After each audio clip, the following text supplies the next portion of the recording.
কেমন আছেন আপনারা বলুন। আমি একটু চিকেন করছি, যে আলু আর পেঁপে ভেজে নিয়েছি, প্রেস্টিজে করবো খাসি মশলা। আর এই যে ম্যারিনেট করে রেখেছি চিকেনটা,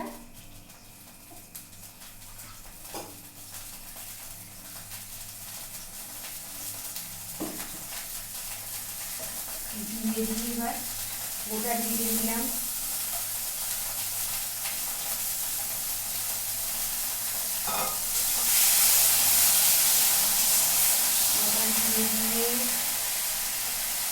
একই চপে বড়ি খাড়া খাড়া ঘুরছে, বাচ্চারাও জানে।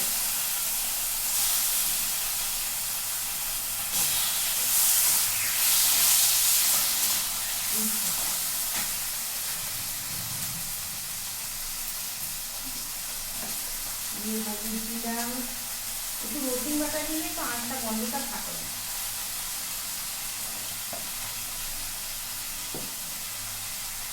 একটু নুন দেবো,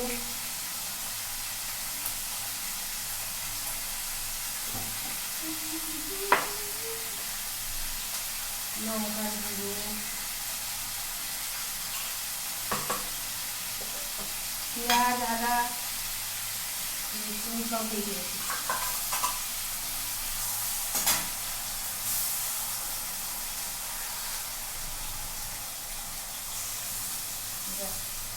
এটা দিয়ে কষাবো।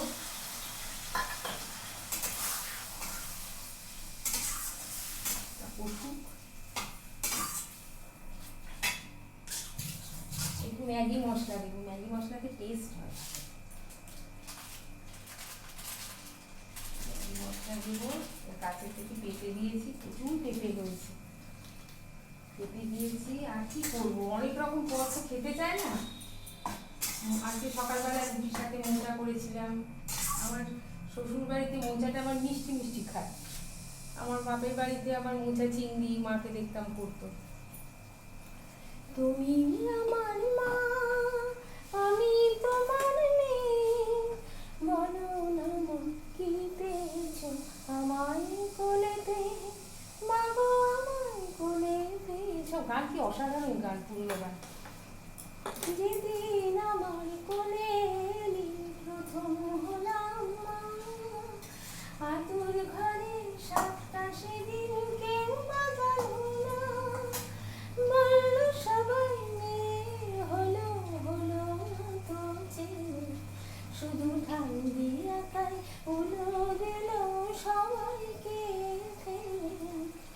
তুমি আমার মা, আমি তোমার মেয়ে, দুঃখ শুধুই পেলে কি মা তুমি আমায় পেলে, যখন ভাগ্য আবার বদলে গেল আমার আশার কোলে, বলল সবাই লক্ষ্মী আমি এসেছি সংসারে।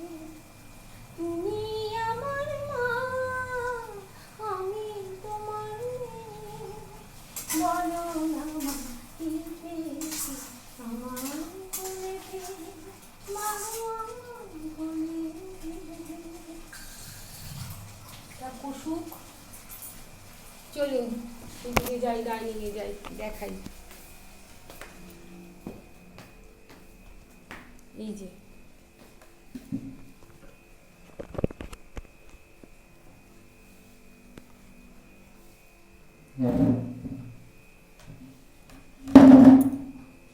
আমি ভাবি আপনাদেরকে দেখাই।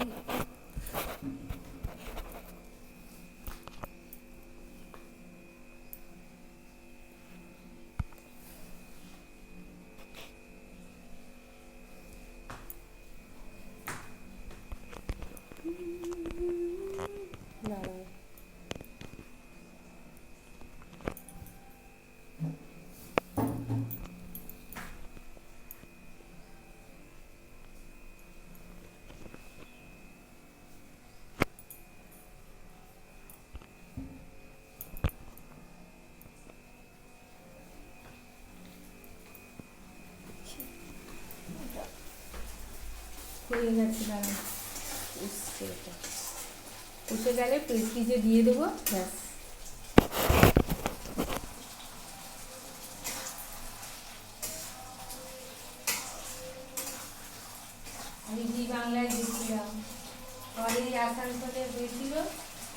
আসানসোলে গিয়েছিল, আসানসোলে অডিশন হয়েছিল, আমি জি বাংলায় গিয়েছিলাম। ওখানে আবার 6 মাস থাকতে হবে, সংসার ফেলে আবার অসুবিধা, তার জন্য আর হয়ে ওঠেনি। আর জি বাংলায় ওখানে এমনিতেও এমনি আপনার দিয়েছে আপনার, হ্যাঁ, জি বাংলায় আপনার মানে অনেক অনেক ব্যাপার আছে ওখানে, হ্যাঁ। তবে আর এইখান থেকে নিয়ে বলেছিল যে গান করার জন্য আমার মমতা মাধ্যমে যাওয়া অডিশন, তখন রাত্রে ফোন এসেছিল, গেছিলাম। তো ওখানে দেখে সব দেখছি যারা সব তবলা বাজায় তাদেরকে সব দেখলাম। এমনি তো যারা পার্টিসিপেট করবে তাদেরকেই ঢুকতে দেবে, এমনি মেয়েকে আর আমার হাজবেন্ড বাইরেই ছিল ওরা। যাই হোক 3টে রাউন্ড গেছি, তারপরে আর হয়নি। এটা একটা ভালো লাগার জায়গা গান, আমি কোনো কিছুতেই হোক চাই না হোক একটা তো দিই, এই হচ্ছে কত এইভাবেই গেছিলাম। যাই হোক সেটা একটা স্মরণীয় আর কি, অনেক বছর হয়ে।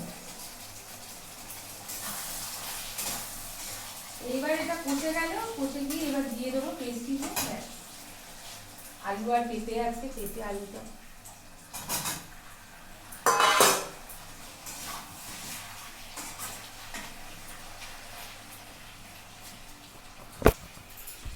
ছড়িয়ে দিয়ে যাই।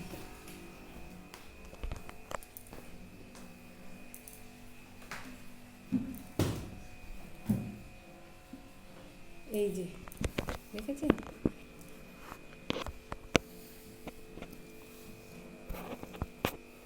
এই প্রাইজগুলো আমি পেয়েছি, সব প্রাইজগুলো, এই প্রাইজগুলো সব পেয়েছি। এখন এগুলো ধুলো ঠুলো ঝাড়বো বলে সব নিচে রেখেছি, ভাবছি দেখাই আপনার, এটা একটা ভালো লাগে। সার্টিফিকেটগুলোও আছে, স্মৃতি আর কি।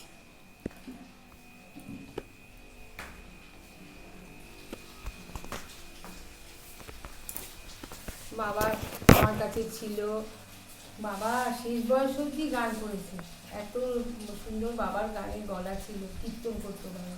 দাদুও ছিলেন কীর্তন, গণেশচন্দ্র মুখোপাধ্যায় দাদু ছিলেন। বাবা শেষ বয়স অবধি রেয়াজ করতো, মানে এত সুন্দর বাবার কীর্তন গলা। আমার কাছেই ছিল বাবা, মারা মারা গেছে। হ্যাঁ, সেই সব মানে সব স্মৃতি সব বসতো আপনার গানের আসর, মাও ছিল। হ্যাঁ, মা তো আগেই মারা গেছে।